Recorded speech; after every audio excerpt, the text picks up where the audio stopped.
AICC అధ్యక్షులు రాహుల్ గాంధీ గారికి అప్పుడప్పుడు G23 అని శతకాలు పెడుతుంటారు. దేశం కోసం సర్వం ఇచ్చిన గాంధీ కుటుంబం మీదనే కాగితాలు పెట్టే పార్టీ అంత స్వేచ్ఛ ఉంది కాంగ్రెస్లో. కాంగ్రెస్లో స్వేచ్ఛ ఉంది కాబట్టి 140 ఏళ్ళైనా కాంగ్రెస్ పార్టీ ఉంది.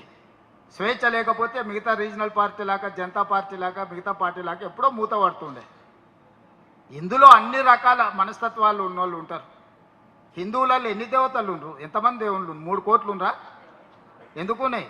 పెళ్లి చేసుకోవడానికి హనుమంతుడు ఉన్నాడు, 2 పెళ్ళిళ్ళు చేసుకునేటోనికి ఇంకొక ఆయన దేవుడు ఉన్నాడు, మందు తాగేటోళ్ళకి ఓ దేవుడు ఉన్నాడు, ఎల్లమ్మ, పోషమ్మ, మైసమ్మ, కళ్ళు కొయ్యాలి, కోడి కొయ్యాలి అనేటోళ్ళకు ఉండ్రు, పప్పన్నం తినేటోళ్ళకు కూడా దేవుడు ఉండు. అవునా?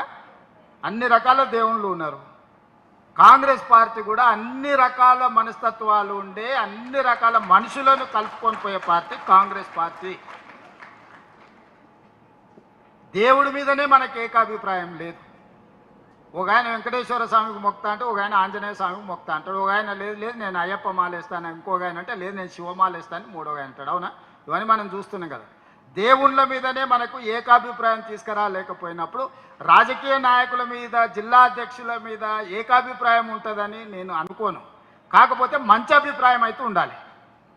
మంచి అభిప్రాయం లేకపోతే ఇక అది మనకు ఉపయోగం ఉండదు.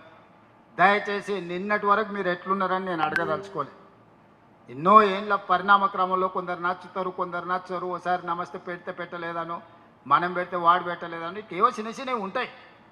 అవి మీరు బాధ్యత తీసుకున్నాక వదిలేయాలి. ఈరోజు మీరు ఈ రోజు నుంచి మీరు ఛార్జ్ తీసుకుంటారు. ఈ రోజు నుంచి మీలో మారిన మనిషి కనిపించాలి. నేను కూడా ముఖ్యమంత్రి కాకుండా నాకు మస్తు మంది మీద కోపం ఉండే, రూమ్ లేచి కట్టే తీసుకొని అలసిపోయిన దగ్గర కొట్టాలని కోరిక ఉండేది. కొట్టే అవకాశం వచ్చినప్పుడు ఆలోచన చేయడం మొదలుపెట్టింది. ఇట్లా కొట్టి మన సమయం ఎందుకు వృధా, మన శక్తిని అంతా ఎందుకు వేస్ట్ చేసుకోవడం అని. కాబట్టి ప్రజలకు పనిచేసే పని మీద ఉన్నా.